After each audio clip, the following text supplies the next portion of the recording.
But I don't know, some people say the opposite, that, you know, absence makes the heart grow fonder. Maybe it's good for a relationship. Oh. You're down here, Ray's up there. Oh. Lovely.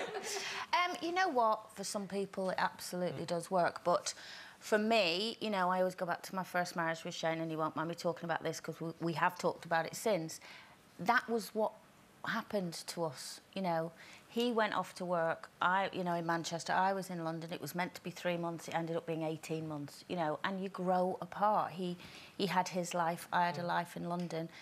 So for me, it absolutely didn't work. I mean, I don't believe in being with someone 24/7. For me either, that would drive me insane.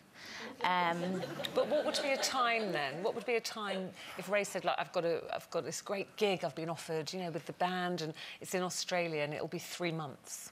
Would you say, yeah, go? Or do you think that would be... would that be a struggle for you? I'd probably go, actually, just not stay with him. I'll book in a different hotel and meet him every now and again. We would have to think about it because I've been burnt by that situation before. And although I do agree, like for 2 weeks, you know, I didn't see Ray for the last 2 weeks, and I was so excited this weekend. It was like, oh, great, we're going to see each other. Couldn't wait for today. No, well, you know, that feeling's great, but eventually over a longer period of time, like I said, with me and Shane, it became he came home on a Sunday. We really didn't have anything to talk about. He was tired and fell asleep. I'm then grumpy. Separate friendships. So, I mean, I think it's all about context and what you're used to as well. I think if you marry someone who's in the forces, then you're used to that, and that's what you expect. Similarly, if they work on an oil rig. Yeah.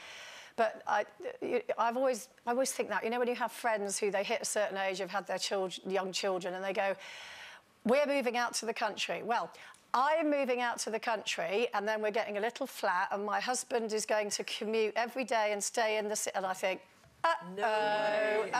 and sure enough, not always, but it does put a massive strain, because they come home, they've developed a whole social life without you, and vice versa. And it's that one time when they go, I'm too tired to come on this weekend. Yeah, and the points of commonality disappear. See, I believe that relationships have to be fed, and I do accept that many people make it work very successfully, so I preface it by that.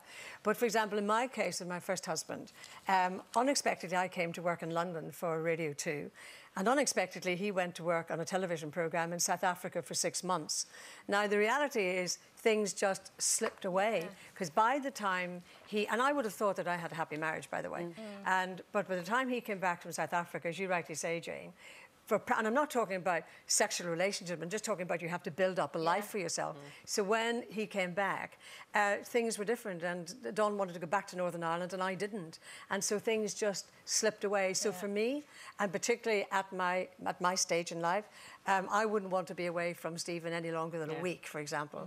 But then that's just a sort of pact that we've made. I think it's different for everybody. You know, I said again, I'm an army child, so my mum was separated from my dad quite a lot, but she always travelled with him. She always went to whatever country he was posted to. That's, you know, some people don't.